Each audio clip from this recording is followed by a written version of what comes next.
Good morning, good morning, good morning. Let's see if it sounds okay.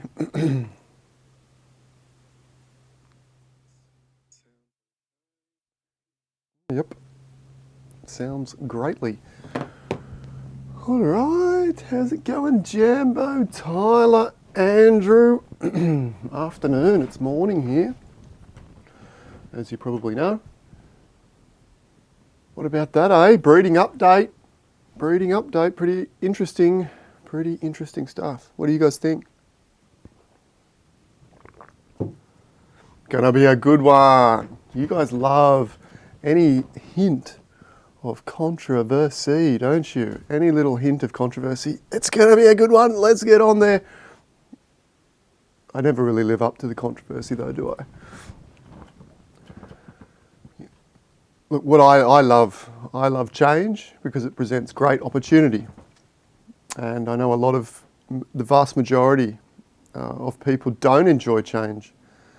And so when you've got, let's say, 80 to 90% of people sort of turning away from change regularly, it leaves the other 10 or 20% sort of going, oh yeah, how can we sort of turn this in our favour? So that's what I love about it.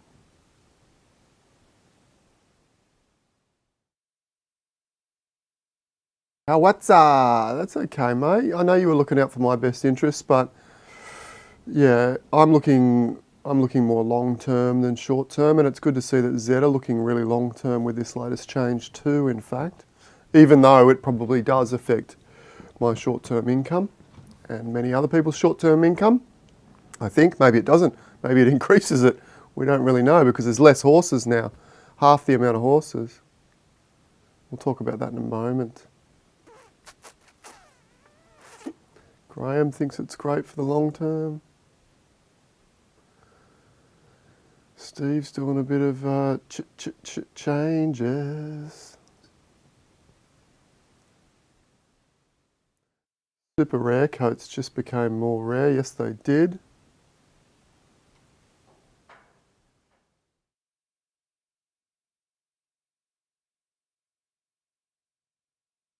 Dan says he is surprised that Zeds seem likely they are going to sell so many of the Genesis while in beta. I've always thought it was the case that they're going to try and sell all of them in beta. Maybe keeping maybe 2, 3, 4, 500 for promos. Yeah, the Z1 fillies tend to sell for more than the Colts for sure. I don't agree with it. I think a lot of people are misguided there. And will we touch on that today? Maybe we will. Maybe we will. 21 people, 10 likes. Come on, guys. Where's the habit? Hit the button, pay your entry fee on the way in. On the way in. On the way in. Good on you, DGen, for paying your entry fee. All right, let's switch over screens here because we've got some exciting things happening today. None more exciting, of course, than, boom, my first ever, well, not my first ever art piece. For those of you that probably been watching the channel for a while, I am an established professional fine art photographer in Australia. I also teach photography in Australia with some 8,000 students. If any of my students are watching, hello, how you doing? And this is my first NFT, dip my toes into the NFT space. So there's, as you know, there's only ever one first ever. So if you think, like I do, that I can make a bit of a splash in this space, then this piece here may well be a bargain. I think it's a bargain even if I don't make a splash in the space, honestly, at 0.4 Ethereum. You get not only the one-of-one NFT, only one of this particular NFT that is ever going to be, and it happens to be the first ever of my NFT career, if you like. Plus you get the one-of-one fine art print to go with it, shipped anywhere in the world. How is that not a bargain? It's got to be a bargain. It's a bargain. All right, enough of that. We'll keep an eye on that. Remind me as we go through. We got 43 minutes. Let me set an alarm for 40 minutes and we can come back and have a look here. 40 minutes. Not that one, that one. Right.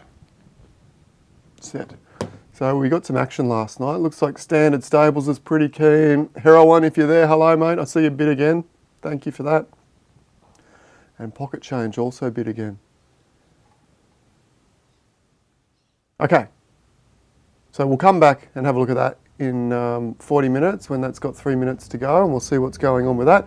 Maybe it stays at 0.4, and I think if it does stay at 0.4, Standard Stables, you've picked up the buy of the year. The buy of the year. I'm having a conference call straight after this meeting regarding some people that are going to help promote my NFT series. So that's exciting too. All right, here we go. The update.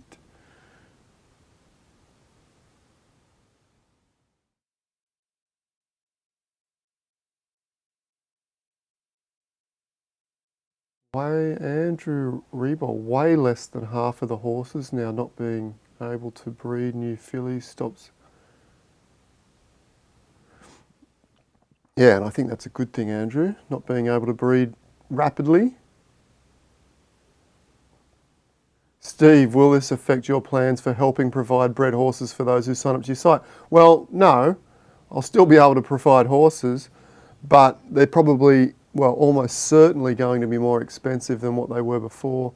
Now, that doesn't mean that they're going to be, I'm not going to place them at what I think market value. They're still going to be under market value. They'll still be great value and under where I believe the market to be, and I'll do some in-depth research in that as we start producing those horses. But it does mean that they will be more expensive than what they were intended on being, say, yesterday. Only because I think the market just essentially almost doubled overnight. I luckily bought a Z2 Legend yesterday. Old mate, is it Luca or Luke? Who lost his wallet about a year ago or 6 months ago with heaps of horses in it, probably a couple of $100,000, maybe $200,000-300,000 worth of horses in it. A couple of great Z1s, a super rare Z1 and another Z1 that looked like it has huge racing potential. I missed out on that one. But I bought that off him and he found his wallet and he just liquidated the whole thing yesterday. And I was chatting with him and I ended up buying 3 horses, but I did get another. Luckily, I didn't know the breeding was changing, but 2 of them were colts, 2 Genesis colts, but then I got a Z2 legendary mare, very, very cheap as well, which was nice. So that will allow me to produce 1 more foal. So that'll be cool. All right, let's have a read of this, then we'll come back and get your questions. Okay, so apparently we're receiving an email with a survey requesting feedback on the format of the drops. Okay, nice. It's great for them to be reaching out to the community and trying to see what they did right and what they did wrong. I'll be filling that out as well, so I encourage you guys to do as well if you want to have a say. Go and read this. I'll leave this link in the description. Go and read about this safety and what not to do and what to do about your safety, and so you don't lose any horses or don't get hacked. So make sure you read that. Just always be very careful. This space is dodgy. It's new. It's the wild, wild west. Everyone wants to take your dollars or horses. We get our first news of the dedicated drop for those who had the broken link last time. I'm assuming I did get a broken link and I haven't got the email as yet, so don't stress if you haven't got the email. I haven't got it yet either. Breeding. Big news. Huge news. From fixes to significant changes, a number of factors have impacted the schedule for reopening breeding. While the aim is to keep breeding always open, the team recognises an influx of new racehorses could potentially dilute the market. And a lot of us were somewhat concerned about this.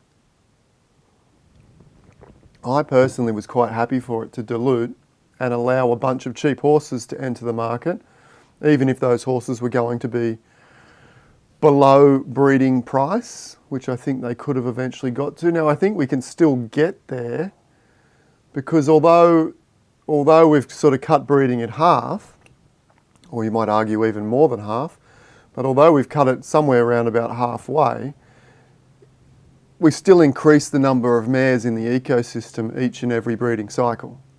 Okay, so as we come into this breeding cycle, and we'll probably produce, I don't know, maybe 2,000 or 3,000 horses this month, or maybe 5,000. I'm not sure how many mares we'll be breeding.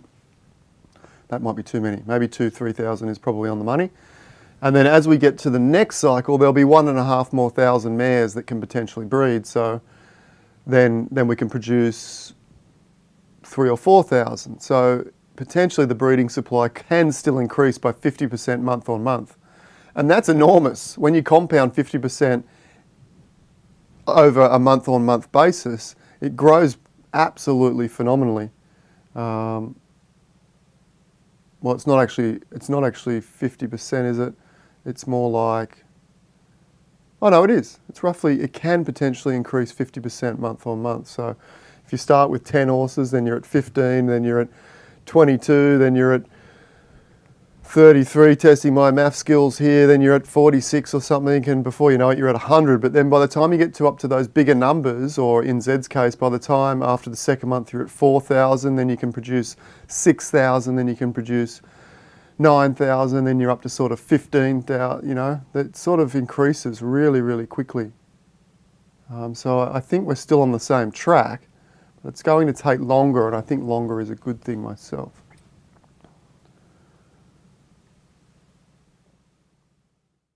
So, new breeding limits, reduced mare breeding allowance from 2 times per month to just once per month, or maximum of 12 times per year. Reduced stud breeding from 7 times per month to 3 times per month, or if you maximise that out over 12 months, 36 per year. It's not a bad thing. I think it's a good thing. I think it's a good thing overall. A lot of people are suggesting that the mares have considerably gone up in value, and I don't know that that's changed a great deal, because the ratio, number one, the ratio between mares and stallions hasn't changed a lot. It's now 3 to 1 when it was 3.5 to 1. So if anything, for your good studs, you now need less mares. Okay, you now need less mares to service your good studs. And yeah, so I'm not sure if they've gone up. Maybe in the very, very short term they've gone up because people want to expand their stables quickly. And if you had 4 mares and 1 stallion, you know, now you maybe want to double that to 6 mares, or not quite double, but go out to 6 mares and 2 stallions or something like that, so that you can have roughly the same amount of horses that you were going to have before. And there are a lot of people that are saying this has completely ruined the game because, oh, I've only got 2 or 3 horses and now I can only breed half. Well, that's the same for everyone.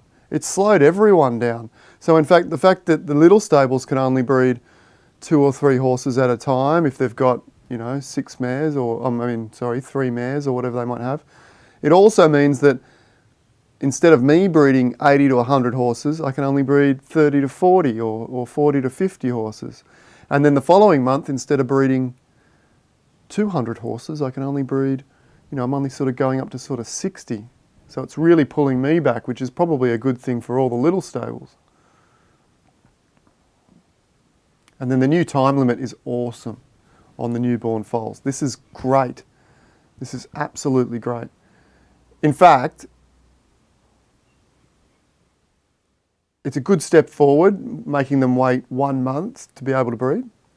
I would have loved to have seen it as, oh no, they probably can't do that. I was going to say I would have loved to have seen it as a racing limit. So you've got to race them 30 times and then you can breed or something like that. That would have been cool too, to sort of force people into the racing system. But you probably can't do that. It's probably, well, you could do it free racing though, couldn't you? But even still, there might be a lot of people that want to keep foals, well, unraced and unbred. I suppose that doesn't matter, does it, if you just want to keep them unraced? But if you wanted to keep them unraced and then breed them, then that wouldn't allow for that. But maybe there could be a hybrid in the future where your breeding can start after either 30 days or 50 races, whatever comes first. That would be cool too. That would be cool too. And I'm loving this from Zed Run, giving us actual time frames. Breeding is tentatively scheduled for the second week of June, and the first week of June is the next drop event, tentatively. And then you can go through these yourselves, but a whole bunch of fixes, bug fixes and few things and what they're working on. Modelling variable factors to improve integrity of racing, researching odds replacement. Oh man, I really hope they reach out to the players in regards to this class system. I really do. I hope they get that right. Updating images of Zed Run racehorses on OpenSea. Okay, we're getting new ones. That'll be cool. All right, so they know a lot about that. Let's have a look. Any questions? Throw your questions in. Do you think it's a bad thing and why?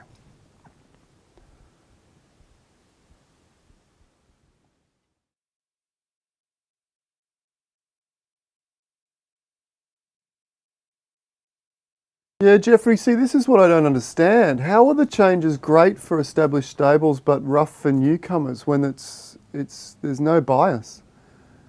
I can only produce half the horses that I could have produced before, and if you are a new stable, you can only produce half the horses that you could have done before. So, you know, my stable would have potentially gone from, 80 horses to 300 or 400 horses in rapid time, and then all of a sudden, I'm responsible for pushing you out of the market because my horses are better quality than yours on average, probably. Do you know what I mean? Like, I think this is actually better for the smaller stables rather than worse, because it gives you more time to establish yourself before I basically start filling out, half the horse sales in the entire ecosystem. And that's not good for the game. That's not good for the game. Maybe I wouldn't push it that hard anyway, but the old system certainly allowed for me to expand extraordinarily rapidly. I've got 40 mares, about 40, 44, 45 mares, let's say 40. So the following month, I would keep a bunch of my new mares. So I can produce 80 horses this month, and then with my new mares, I would even go and produce more if the foal thing wasn't, if this foal restriction wasn't on. I was planning on using some of those foals to breed straight away again. So that would push me up to about 100, maybe 120 horses. And then I would keep probably 20 to 30 of those mares. And the next month I would have 70. So I can produce 140 horses. Plus with those foals, it probably pushed me close to 200. Yeah, so I think, if anything, this is good for the smaller stable because it stops me, or people like me, dominating, completely dominating.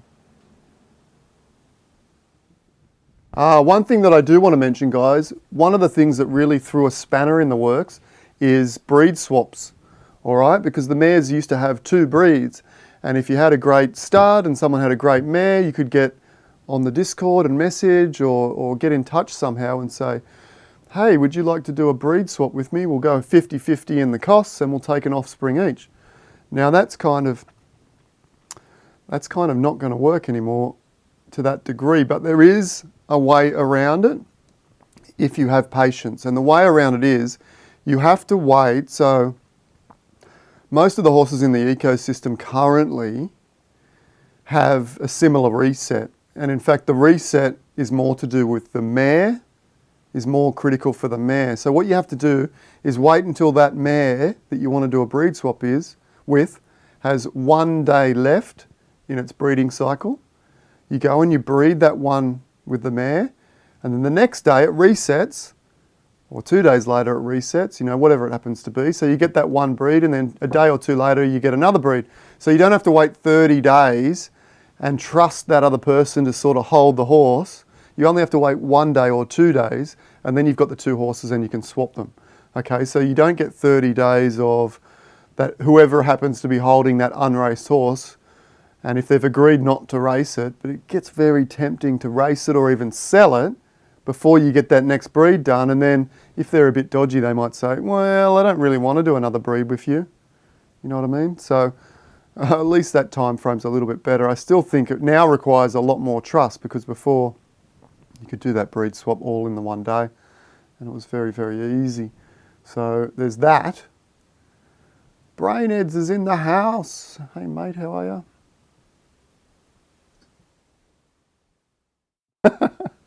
What are the benefits of owning land in Sandbox?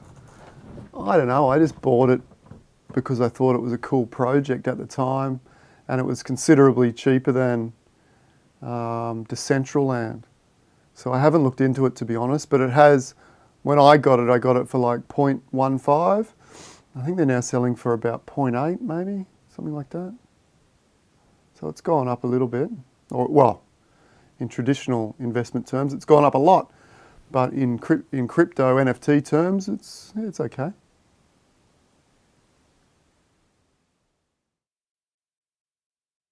Yeah, Evan, look, that was, it hurt, Evan says it hurts smaller stables because they are unable to grow quickly and become large stables like myself.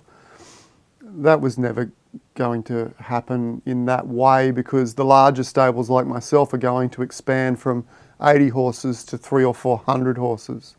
Okay, and high quality horses, because we're starting with high quality stock. So if anything, the fact that it slows big stables down is better for the little stables, because you can not only breed, but you can buy little pieces, you know, little pieces of the puzzle as well.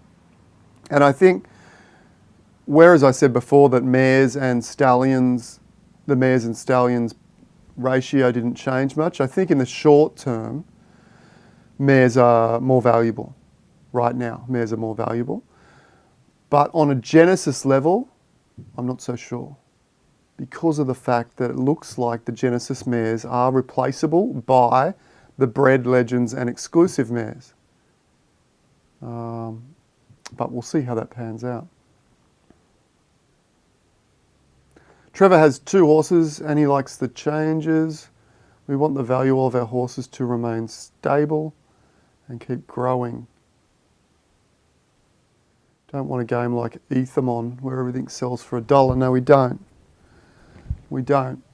I think this is better long term. Much better long term. It smooths the curve out. Like the curve would have, the horse breeding or the amount of horses in the system would have shot up the curve really, really rapidly. And that could potentially damage the game by doing that, by reducing, you know, once you get 2,000 or 3,000 horses that you can't sell for $200 or $300, then someone's desperate to get out. They start selling them for 150, and then another person's like, well, I got 50 horses, I need to sell them. I want to sell them for $75 just to get out. And then someone else is like, well, I want to get out too, and I want to get out quick, and it's 50. And then that's how it ends up going down to like just a couple of dollars. Even if the minimum breeding price is $200 or $300, you can still find your way down to $50 or $20 pretty quickly. Now, I think this also opens up an option for the Zed team to have no minimum breeding, because now the breeding is so precious with 1 and 3. You know, I think you could put a zero minimum breeding fee on, or at least a very, very small minimum breeding fee on, of say, that works out for say a Z10 of like $50, something like that. And then that scales up to maybe breeding Z1s at like, I don't know, $500 still, if that's what it is now. I don't know what it is now, but something like that, 50 to 500, that sounds fair to me. And that also allows people with a lot of Z10s or that are catering for that market. Keep in mind, I'm not really catering for the cheap horses. I'm probably mid to high end. Okay, Doofy's the man if you want the cheapest stuff, I think, at this point. Once I start breeding out a little bit, that may change. But that will allow the people that have a bunch of Z10s to potentially breed horses for $50 and sell them for $100. That's a good entry point.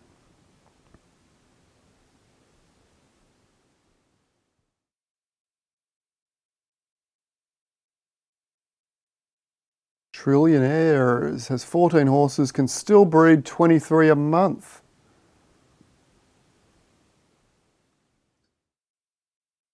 Make much sense, mate.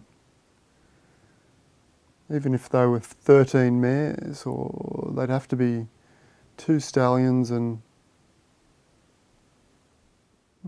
Anyway, I'm not sure that you're going to be able to breed 23 a month with 14 horses when you only get 1 per mare. But let me know your secret, because I want to breed as many horses as you. Finny farm. Oh, yeah, you got a whole farm full of finnies.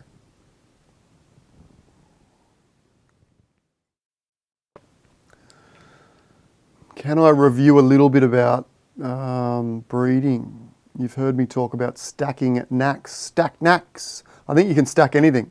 You can stack anything, and to be honest, I'm not sure.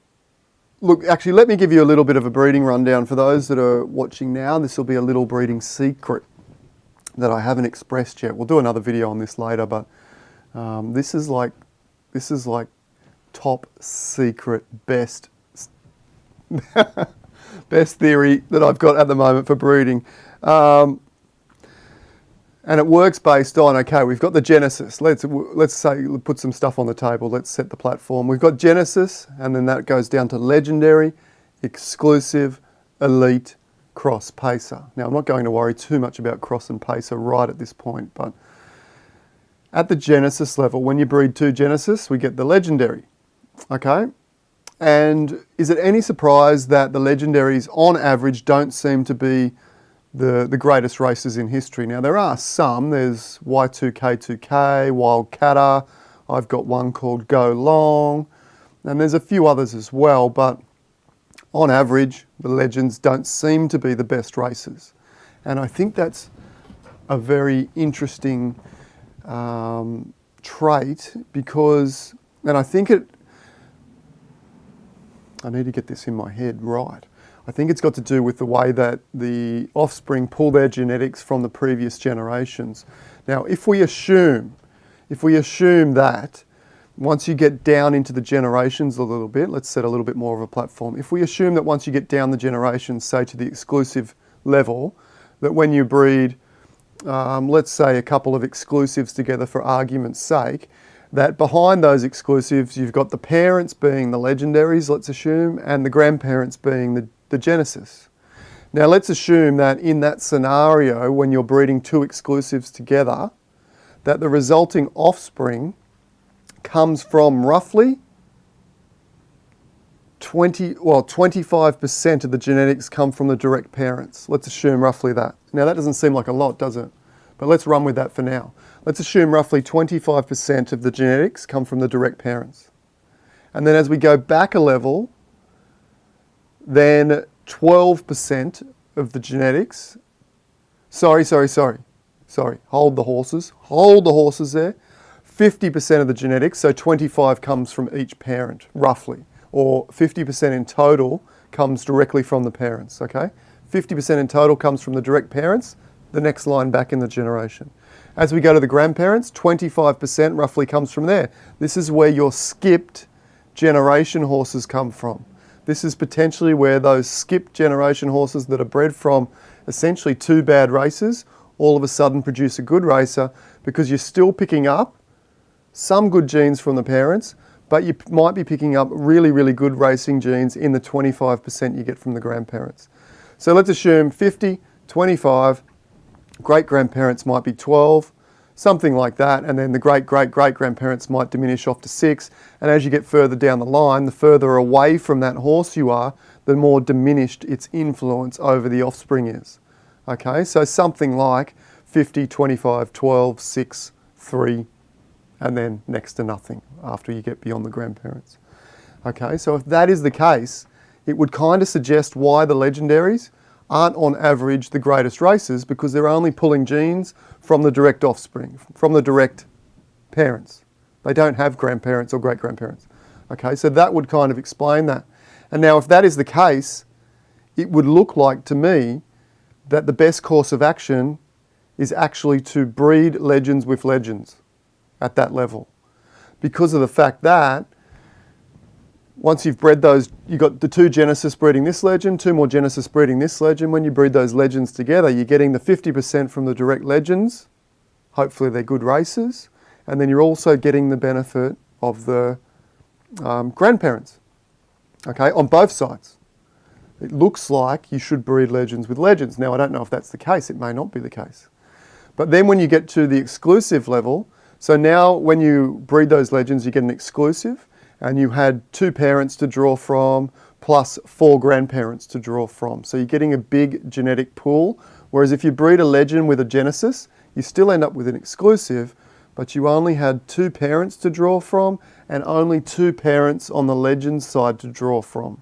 So you didn't get any benefit from a skip generation on the Genesis side.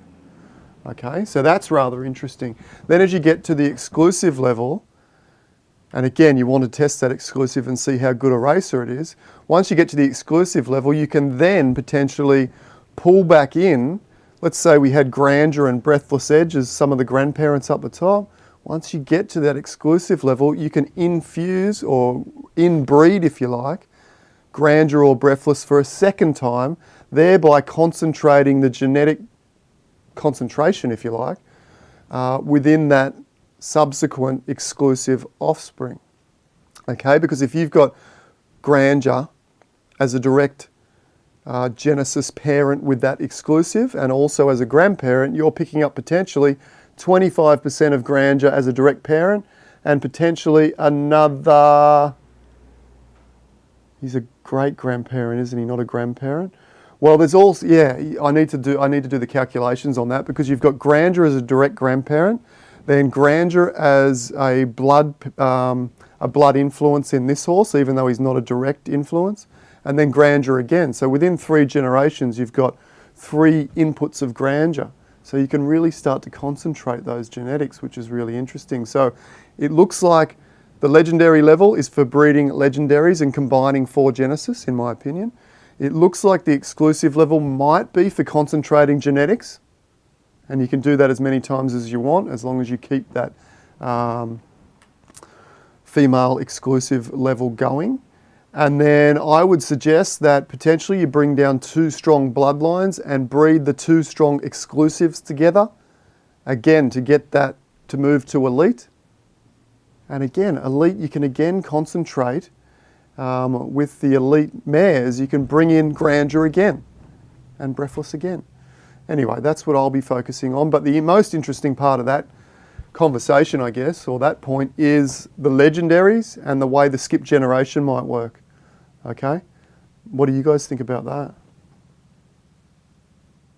I know you're going mental. How's my...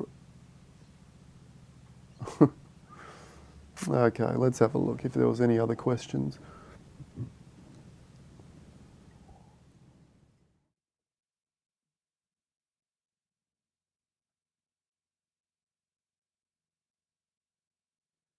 Yeah, exactly. Galactic curiosities, half the breeding equals 2 times the price. Nobody's lost or gained any value.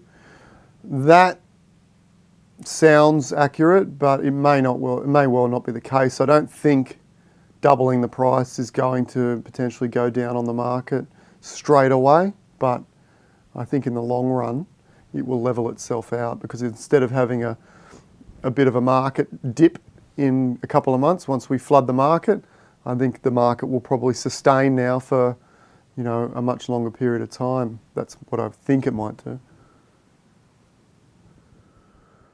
What do I think the stud prices will be for top horses like Zombie Boy or Steph Curry? No idea. They could be thousands. Maybe an ETH, maybe 2 ETH. I know, like a horse like Grandeur or Breathless Edge, you wouldn't get a breed off Grandeur or Breathless Edge for less than 6 ETH.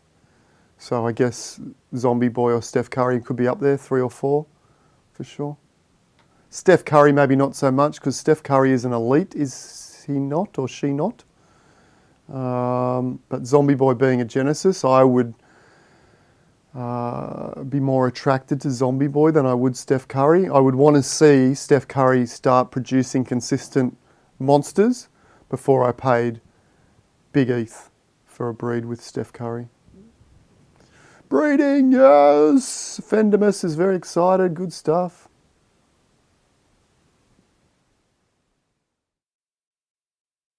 I agree, me and my brother were talking about this crazy horse. With the new limit, Z2 Legendary, the maximum you can ever produce any month is 500, but the reality is that most Z1 mares are not that active in the market. There's probably only maybe 100 of the 500 that are active and will be breeding each month, I would guess. So you're probably only going to get 200 Z2s a month. That makes them really, really rare. The value of Z2s, in my opinion, went through the roof. Went through the roof. As I said, I picked up one for 0.8 before the news came out yesterday. I didn't say what price I did. I picked one up for 0.8. It seems like a bargain. I think 3 or 4 ETH for a Z2 now, legendary with good blood, is a no-brainer, in my opinion. We're about to find out because I've got a lot of good Z1s and I'll be producing some Z2s and although I'll be putting them below what I think is market value, I think they're going to fly off the shelves. Can you breed incested horses? Yes, you can breed as long as the horse is 1 generation away, I believe. So you can breed if you can't breed with father and kids and parents, but you can breed with grandparents and kids. Okay, if that makes sense. So 1 generation away. So you can't breed brothers and sisters, but you can breed cousins. And you can't breed kids and parents, but you can breed kids and grandparents.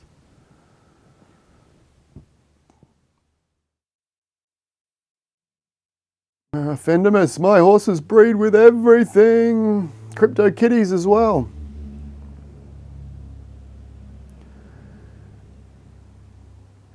Kitty horses. Maybe we could breed them together and have kitty horse races. It's a long day. How's the auction going? Oh, it's still a bargain at 0.4, is it? Or do I need to refresh? 11 minutes. It's holding out at 0.4. There you go. The link is in the description if you want to quickly jump on and get yourself a bargain art piece. We'll have a look at that in a moment.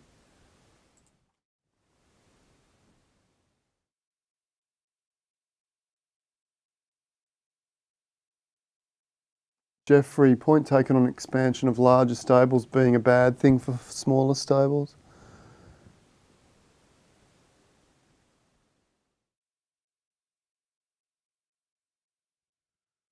Yeah, I still don't agree with that, Jeffrey, that you wanted to keep it for 1 more cycle. I think that just puts you further behind.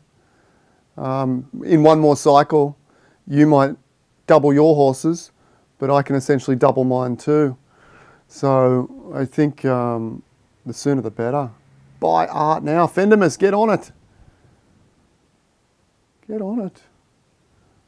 Okay, just for you, brainheads, we will check this horse. Give me a couple of horse reviews in the meantime and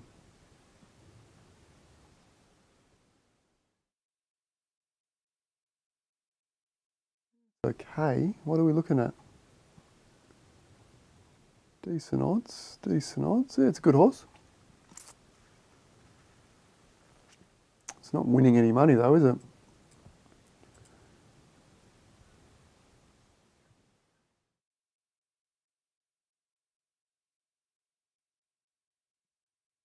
I don't really know, Finny Farm, how the bloodline directly impacts breeding. I've heard them say that Nakamotos are harder to breed than Buterins, for example, but then I've also heard rumours that Nakamotos have a higher chance of producing mutation or something. I don't even know what that means, to be honest. But whether or not that means that although Nakamotos produce a lesser horse on average, but are better at producing the great horses when they do, I don't know. We really don't know how that breeding works. I mean, we just got to. We're only a little bit into breeding. We've only had the breeding open that other one time, and then back early days we had it open for a long time. But back early days of when it was open, like the gas fee was $300, so we weren't breeding that much then anyway. No. Finney Farm, you got to just try and see. Just form your own vision and go for that. Spring interview.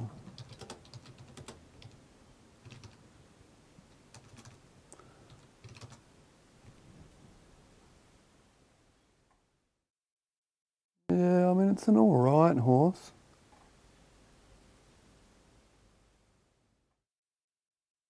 Okay, 6%, averages 15, $16 odds, it's okay. I mean, it's worth a breed. It's worth a breed or two to see what you get.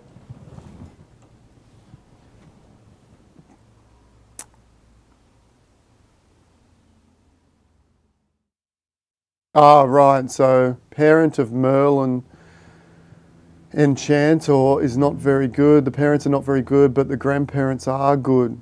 Yeah, okay, so that's a skip generation. So, as I said with the skip generation, I wasn't showing the screen, was I, before? But the Z10, here we go, that was the Z10 I was looking at.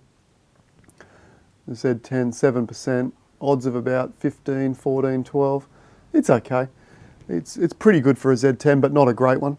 Yeah, the skip generation seems to come from the grandparents and the great-grandparents. That's why, for me, I think that one of the best practices in breeding is to breed good races. So to check your races. So when you breed your two good racing genesis together potentially, then don't just wildly go and breed the legend. Well, you can if you want, because at the moment with the struggle for horses and the supply and demand not being met, then you can breed pretty much everything at the moment. But for me, I'm looking for the really good races because that suggests that they have the good genetics. So then when I breed those horses with really good genetics, not only do I have access to those genetics directly as the parents, but I still have access to the good genetics of the grandparents and the great-grandparents. So it gives you a larger racing genetic pool to draw down from. And I think it's got to give you a better chance of getting one of those really epic races.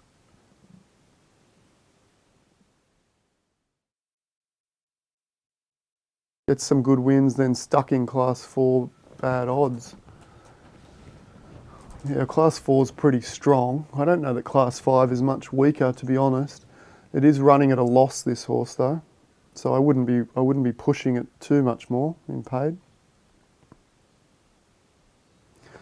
Thanks, Fendimus. You shared it on Twitter. Some millionaire will buy it. Well, that millionaire's got exactly 5 minutes to go. Don't get me wrong, 0.4 is very good money. I still think it is very cheap for that particular art, to be honest. Anyway.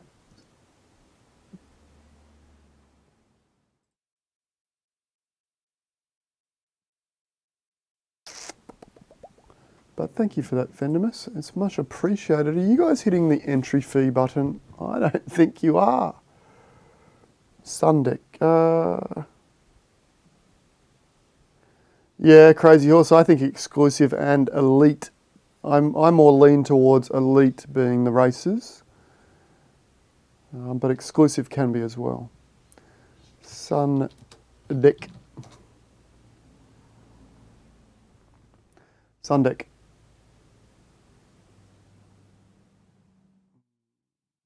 307 races, 10%. What is it? It's a colt. Genesis said 9. Yeah, I think you get a decent stud fee for that, and people would want to buy those offspring, I would imagine, if you breed it with a decent horse. 10% is a good start. You can see 10% roughly an ROI of break even. So you want to be really pushing up to 15% to have an elite horse, but this has got good racing genes, so it potentially can breed, I would think, can breed some really nice horses. Queen's Mystery. Oh, there it is.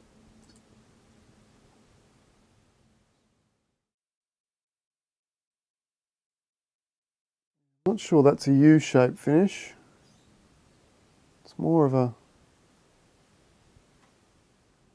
an N shape, isn't it? We go from down to up to down to up. So I'd call that an N horse. Oh, hello. Auction is nearly finished. Don't miss out on the auction.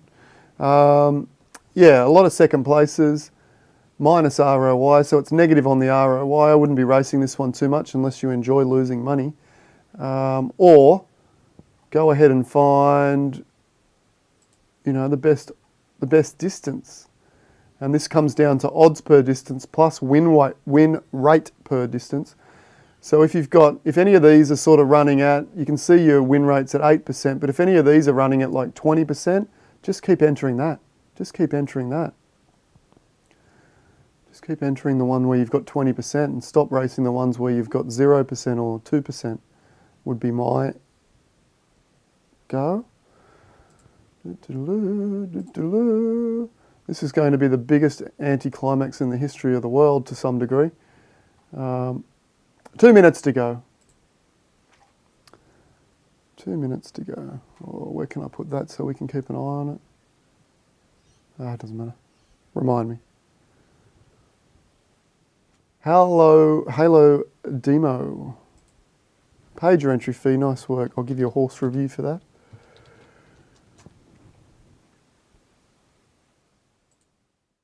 Oh, there's two. How can there be two of these horses?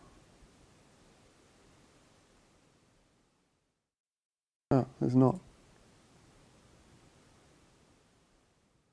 12%, very nice. So this is getting up towards that more elite level. That's more of that U shape with the more wins and the more lasts. It's not a really pronounced U shape, but it's getting up there.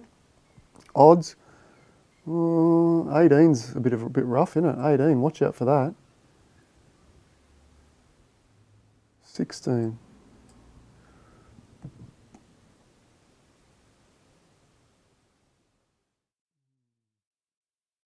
Yeah, I'd be careful with those odds. Is your win rate dramatically declining? When was your last win? So you had a win there and you've gone 1, 2, 3, 4, 5, 6, 7, 8, 9, 10. 10 wins without, 10 races without a win, but there was one there. Just keep your eye on this. If you're, yeah, there's a big stretch. 1, 2, 3, 4, 5, 6, 7, 8, 9, 10, 11, 12, 13, 14, 15, 16, 17, 18, 17 in between races. If your win rate's been dropping from like 15 down, I certainly wouldn't want to see this go below 10.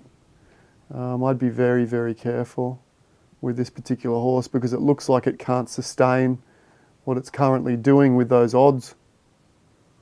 You know, if you can find races where you are 8-1, you know, maybe the cheaper races, then do that.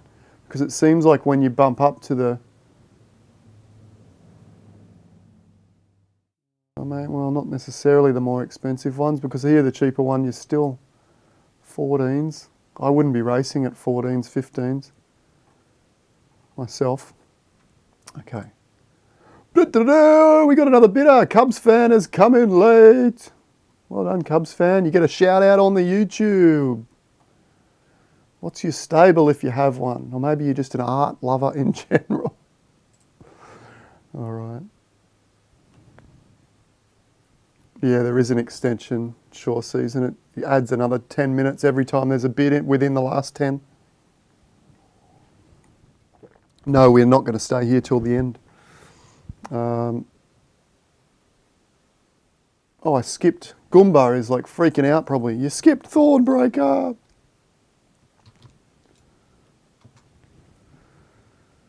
Where are you? Thornbreaker. 10%, not bad. Genesis, Colt, 10%. Should get good stud fees for a 10%er. Again, 10%er is not making money, minus 15%. So once again, unless you love losing money, I wouldn't be racing this too much. There's no reason why you can't retire and wait for a slightly more diluted racing ecosystem, whether once breeding opens or once the next drop happens, the racing ecosystem dilutes for about a week. And that will advantage horses like this. You'll start jumping into races and have more of these $8 and $6 and $7 races. That's what I'll be doing next time after the drop. And then hopefully they jig the class system around a bit too. Good one, Goomba, good one. Eyes wide open. I feel like I've seen this horse before. Z8. Oh, I probably have seen this beastly before. 18% win rate, 41% ROI. That is a U shape. More so. Look at this distribution. 18% wins is outstanding. Look at this one. Wow, look at those odds. That's an elite horse. That is an elite horse. If you're looking for an extra mare to breed with, give me a call. I might be able to find you one to breed with this chappie. Oh, it's a filly. Sorry, you'll be holding on to that. One offspring per month from this girl is going to be very valuable now. Very valuable. Well done. Money is tied up trying to buy fillies, mate. Buy the art. Flip the art, buy more fillies. Not financial advice, of course. I'm telling you, money's much safer in art. No, just joking. Just kidding. Don't listen to me. I'm full of rubbish.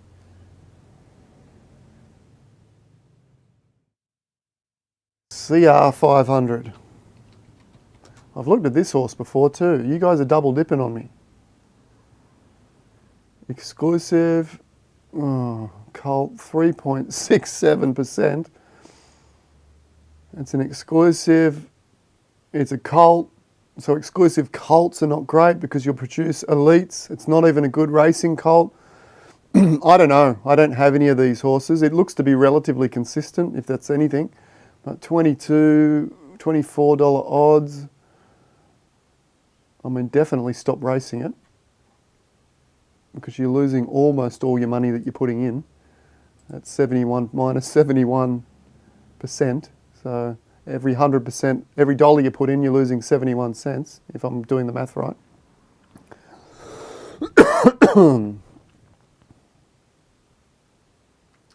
Oh, look at the bloodline. Oh, 6'10". Smith, you're a little bit demanding, aren't you? Crikey. You didn't even... Oh, you did say please. That's okay then. CR 500. This would want to be good.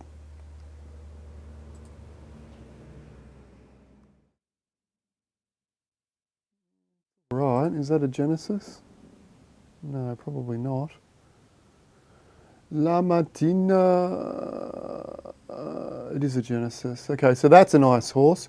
Although, I know... I can't remember the name of La Martina, but Talk Limits... Let's have a quick squiz, because some of their horses, like some of my horses, race predominantly free. So if you're looking at my horses, check if they've been mainly free races.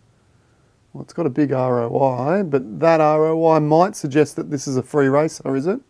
Let's have a look.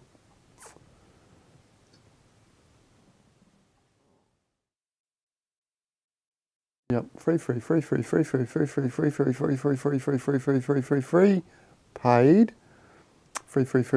Paid. So its return on investment is negative on paid races, but huge on free. Okay. So keep that in mind when you're looking at bloodlines too. Some of these stats can be a little bit skewed. Okay, and Breathless Edges on the other side is he? Oh, and Super Spirit. All right, so Super Spirit is pretty talented. Even though Super Spirit is a free racer, exceptional stats, and I still think this is one of the best mares in the game. And it has produced, I've got an offspring called Big Fish, which is a very good offspring of Super Spirit. So yeah, you got Breathless Edge, So you're relying purely on skip generation. I think you will get you will get some good stud fees or good breeding with that. But what you really want to do is hopefully prove with your first couple of breeds, you know, breed it with the best mares you can and try and prove that this horse can produce good races. It's got decent genetics, but if you breed it with bad horses and you just produce bad offspring, then all of a sudden the reputation is that this horse is going to produce bad offspring. So as it's our job as trainers to make our horses' winning percentages and ROIs as high as possible, which is what, you know, you could say that La Martina has done an incredible job with this horse, because its win percentage looks epic and its ROI looks epic, but then when you dig a little bit deeper you see that it's mainly free, so you sort of go, oh okay, well maybe it's not quite as good. It's still a very good horse, don't get me wrong, because to win 1/3 of your free races is good regardless. Okay, and it's got a good run, 51 races. But as that is our job as racing trainers, is to make our horses look as good as they possibly can be and build their reputation. That's like the only job that we have. As breeders, it's our job to build the reputation as of our horses as good breeders, giving them, or at least trying to prove that they have the ability to produce good races. Now, for me, I try and breed my good races with the best races I can find. Oh, how's me Partina going? Oh, still 40. Oh, we're down a 2-minute count again. Looks like it might be you, Cubs. Was it Cubs fan? Oh, no, we're not. Standard Stables is back over the top. Just right then, Standard Stables. Well done, Standard. Have you got many horses, Standard? I'm assuming you're probably watching along. Maybe you're not. Maybe you're not. We'll go for another. We'll do a few more horse reviews and then we'll wrap it up. We'll wrap it up so I can count my dollars.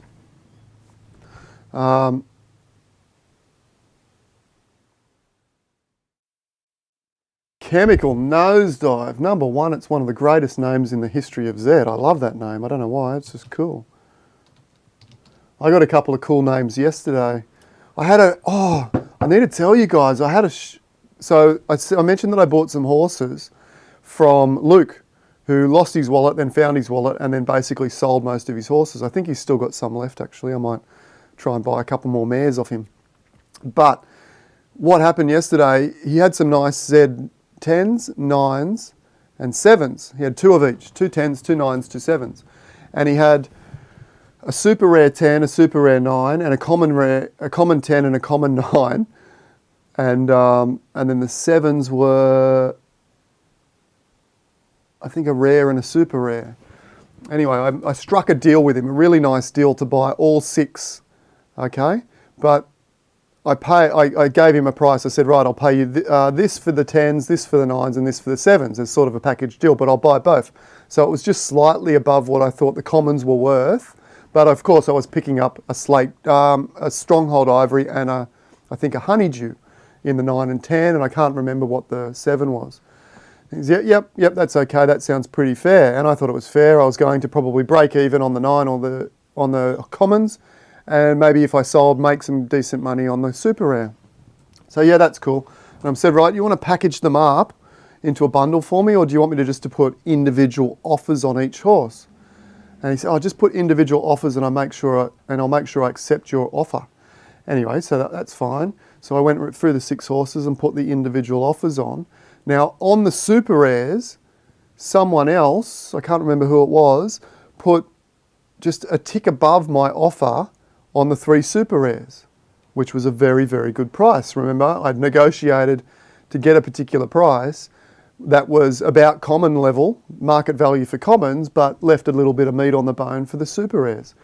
Now, old mate Luke went through and accepted them all, but what happened was he tried to accept my bid even with the higher bid there, but looks like OpenSea defaults to the highest bid.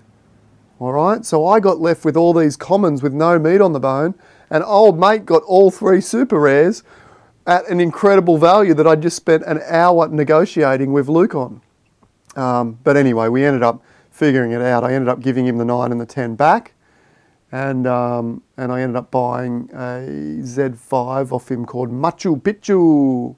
Machu Picchu. So I got Machu Picchu and the Kraken. was the other one I got yesterday. He's a Z7 and a Z5. So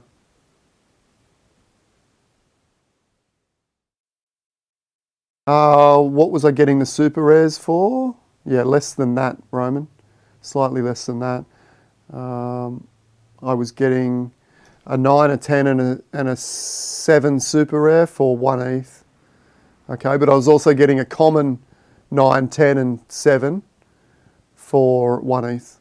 Okay, so I feel like as I said, the commons were about market value and I felt the super rares were under, so I was going to make the money on the super rares. But in the end, he was a good guy. We were all confused what was going on.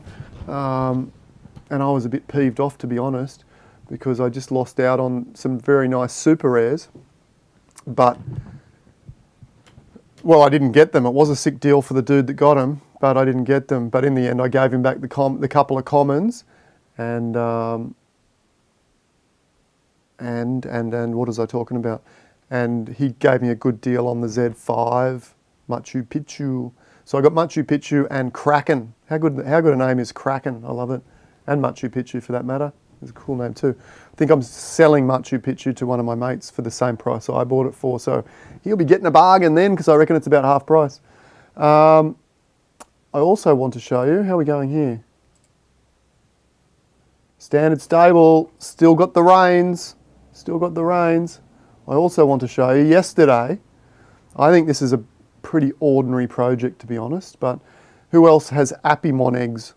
Who else has Apimon eggs? Anyone? And Appy monsters. Apimon monsters. Oh, look at this. Which one's the frickin' real one? That could be a scam, that one, is it? That looks real. Okay, so these monsters, as I said, I don't have much faith in this. It'll be interesting to see where the developers take this in the coming months. There's supposed to be a game, and it looks like there might be breeding. There could be other things now. This is definitely not financial advice. I kind of wish, in a certain sense, that I never got involved with this, because it's been one poo storm after another, to be honest. With their stuff-ups, there's been lots of controversies and devs getting the best bits and pieces and then getting sacked and remedies and da-da-da-da-da. But anyway, in the good news, I got very lucky, because let me show you what I got yesterday. Legendary. So there's going to be 6,400, I think, total of these monsters, and only, I believe, 16 legendaries. So 16 out of 6,500, roughly 1 in 500 shot. And I managed to pull one of these, so there's mine there. Oh, is it? No, it's not. That's the fake one. That's the fakey. Someone is trying to rip you off with this fakey, so don't buy that one. It's not real. That's actually mine, but that's not my wallet. Okay, I read about that this morning on the forum. Where am I? Here's mine here. Oh. Why are some apes spinning and some are not? Oh, now they're all spinning. Here's mine. Look at that guy. Da, da, da, da. He's an ape, DNA mixture unknown, legendary, 0.38 have this trait. And he's dark, which only 2% have, so shiny looking ape man there. That's pretty cool. But I got a little bit excited. I got a little bit excited when these came out, and someone was selling this guy. These aliens here. This alien looks like doesn't it look like he's doing a poo? I reckon it looks like he's doing a poo. It definitely does. I got a little bit excited with this one, and when they first came out, this person was selling it for 2.993 ETH, 3 Ethereum basically. And I was like, whoa, all these really rare things in every project go for $50,000, $100,000, 3 ETH is bugger all. So I bought that, and now I can't get rid of the damn thing. So I kind of stuffed it. So of all the projects to get lucky on, I mean, it's good to get lucky, and it's better to get a legend than not get a legend. But had this been on, you know, I've also got a me bit, for example. Had I got one of the rare me bits, look what they're worth. So I was getting a bit excited yesterday afternoon, thinking, oh, this could be incredible. Get rid of that. So let's see what the highest me bits have been going for. If I had got like one of the top fractions of percentage of me bits, that's high to low. I want high last sale. Look at this, 700 Ethereum, 400, 420, 400. Woo-hoo-hoo! Oh, could have got lucky on the right project. Anyway, we never know. See what happens. We'll see what happens. Make sure you hit that like button. Let's jump back. That would have been nice, wouldn't it? That would have been nice. Are you still all there, guys? Are you busy bidding on my artwork, are you? You can come here and type in Sadzi. There I am. That's my collection. 3 minutes to go. 3 minutes to go. Standard Stables is winning. We'll let this run out. I'm just going to check that I'm still actually live because I can't hear you guys. You're making me feel like I'm talking to myself. Ah, there we go. Thanks, Raymond. At least you can still hear me. Gotten a bit sidetracked, but it's been, it's good. Good to get that news from Zed Run, and I'm glad that they're really giving us those timelines. That's the thing that I'm really excited about is, number one, the communication level is really ramping up. That's fantastic. And instead of just saying soon, they've sort of put some tentative dates on these things. So although the date might slightly change, we know that they're aiming for that date, and that's what they're going to try and, that's what we're going to try and hit. We'll let this run out for 2 minutes and see if that's the end of that. It probably might be. Standard Stables. Give us a shout out if you're watching on YouTube.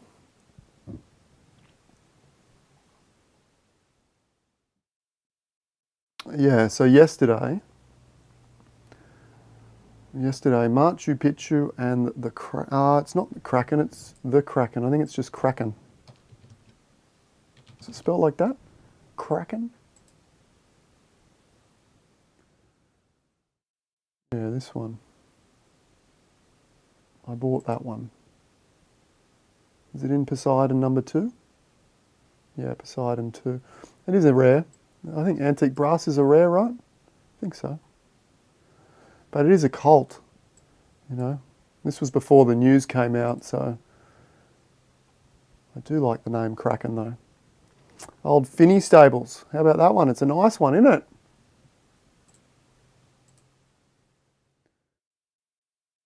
Oh, boom. Cubs fan has really stepped it up. All right, we're going to leave it there. Let these two fight it out. I will come back tomorrow and we will talk about, well, I'll give you a review on what the art went for.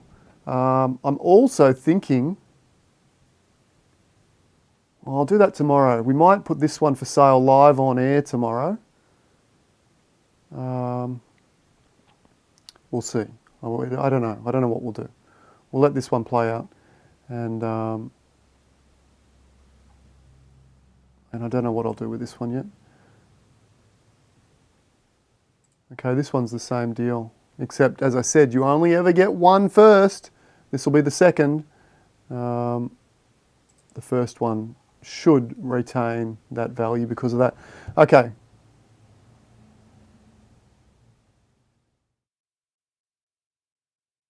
New England, Sled New England, need advice on my horse Tashami. I'll just quickly run through these. It was getting money pretty consistently, but has dropped off lately. I would probably retire it or have a look at the stats, see if there's anywhere where you can still make money, or otherwise just shelve it for a little while.